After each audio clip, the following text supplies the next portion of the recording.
Ito ang twin bell ng San Sebastian Cathedral sa Bacolod City na may makulay na kasaysayan na sumasalamin sa pananampalataya at kultura ng lungsod.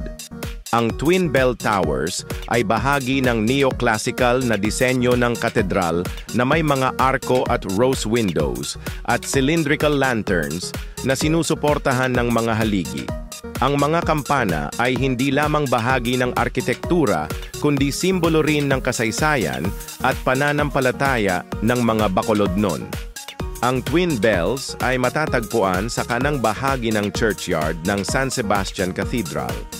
Ito ay bukas sa publiko at isang magandang lugar upang pagnilayan ang kasaysayan at kultura ng Bacolod. Kung nais mong makita ang mga kampana, maaari kang bumisita sa katedral sa anumang araw. Ang lugar ay bukas sa publiko at isang magandang destinasyon para sa mga nais makaranas ng kasaysayan at kultura ng Bacolod.